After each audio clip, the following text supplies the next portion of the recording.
and welcome to another Doctor Who action figure review. In this video I am looking at the latest B&M exclusive set, which is the 4th Doctor and TARDIS set, well, regenerated 4th Doctor and TARDIS set from Robot. So this is exclusive to B&M and is essentially a variant set on the 3rd Doctor and TARDIS set released last year, which sadly I never managed to get my hands on. But I've got this now, which is my first classic TARDIS actually, because I've got a 10th Doctor TARDIS and I've got an 11th Doctor TARDIS. But the classic TARDIS sets are very hard to find because the ones released are the 1st Doctor one, which is very rare, the 4th Doctor one, which hasn't been available for years, and the 7th Doctor one, which hasn't been available properly for years, along with the 3rd Doctor B&M set, which nowadays you can only find for stupid prices on eBay. So this is a really nice set to have, and I'm really glad I got it. Before we get on to the main feature of the set, which is the TARDIS, I'm going to begin by looking at this figure of the Doctor, which is the regenerated Doctor as seen in Robot. So this is the 3rd time that this figure, or a variant of this figure, has been released. The first time was in the 4th Doctor time capsule set, and the second time was in a BBC shop exclusive. I never got the time capsule set, but I do have the BBC shop exclusive, which I actually bought a few weeks before this set was announced, so that was a bit of a bummer. But there are a lot of differences, most notably the head sculpt. The BBC shop exclusive is the season 12 head, which has been seen in loads of figures since wave 1 of the classics, whereas Whereas the new release is the time capsule head, which isn't as good. The season 12 one is very obviously Tom Baker, but this head, it might be because it's too pale, and I think the hair might be a bit short.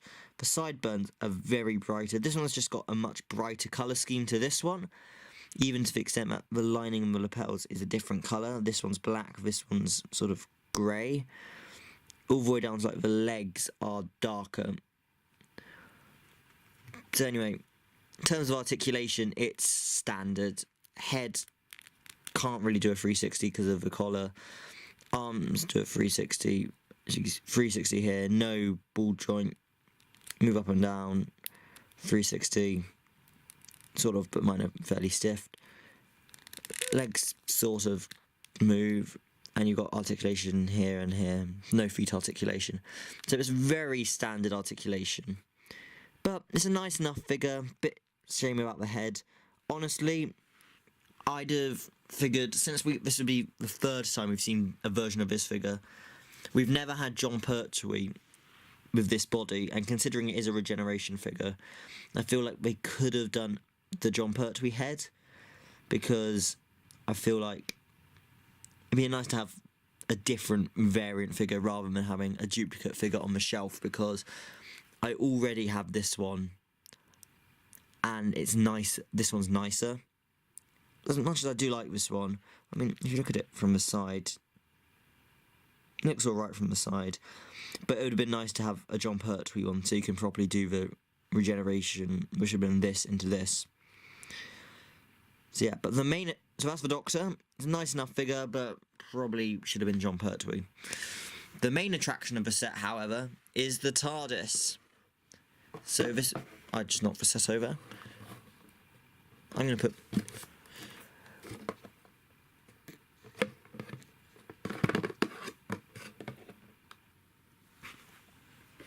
So the TARDIS is really nice. I really like the colour scheme of it. We've got here we've got something we've not seen before, with the grey lettering of the police phone box. We've got the black pull to open sign, which is in italics. They've still got some sort of wood grain effect, which is wrong, but I'm not too worried. We've only got one door handle, because in the classic series there wasn't another one, I don't think. So yeah, so this sign doesn't open, unlike the modern ones. Moving around, the windows are very nice, they look authentic. what is disappointing is there's no sounds on this, but because they're reusing the prop, no, the box from the other classic TARDISes, the Fourth Doctor one specifically, which had sound originally, we've got an annoying battery compartment, and more annoyingly a sound box on the back, which is like, it's a shame really, because there's no lights and sound on this. I wouldn't have minded paying an extra £5 to get that. Then we've got the light, which is nice. We've got a grey top. I don't think that's right, but I honestly don't mind. The door's open. We don't have the inside of the TARDIS because the original prop didn't have that, which I'm fine with. And to shut the door, it's your standard TARDIS thing. You've got the button there. It's hard to see because it's dark. But you press that, doors close. That's the TARDIS. It's really nice, and when I use this in adventures, which I will, I reckon I'll use this more than the other TARDISes. Actually, I'm going to compare it. So, comparing it to the Matt Smith TARDIS, this is the Christmas Adventure set TARDIS. It's a lot smaller, and the colour scheme is different. Unlike the Matt Smith one, you've got the inside of a TARDIS. And the pull to opens. Once again, this isn't an electronic one, but it still has the battery compartment stuff. So it's sort of like, maybe that's just what we're going to put on the props from now on. Just battery compartments. Maybe police boxes have battery compartments, I don't know. So yeah, so that's a TARDIS. When I use this in adventures, which I probably will more than the other ones, I'll probably use this one for like Doctors 2 up to 8, plus Jodie Whittaker, because it's fairly similar. I would like a Jodie Whittaker box, but for now this one will do. I really like it. The last thing I want to show you, if it doesn't fall over, is in fact the backdrop. I wouldn't normally do this, but it's come with a really nice set, which I'm keeping, which is essentially, I believe it to be the Doctor's Unit Lab. And it's got some nice Easter eggs, even though some don't make sense. You've got some TARDIS control, like operation stuff over there, and a poster from Talons of Weng Chang of Lee Sen Chang for some reason. I don't mind, it's quite funny.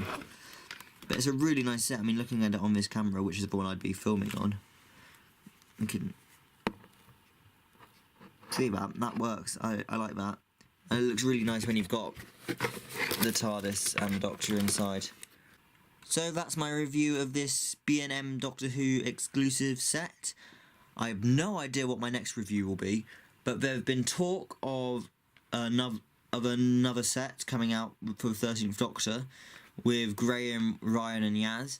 So maybe I'll be reviewing that. I really hope so, because I really want them in figure form. So thank you for watching, and I'll see you next time. Bye bye!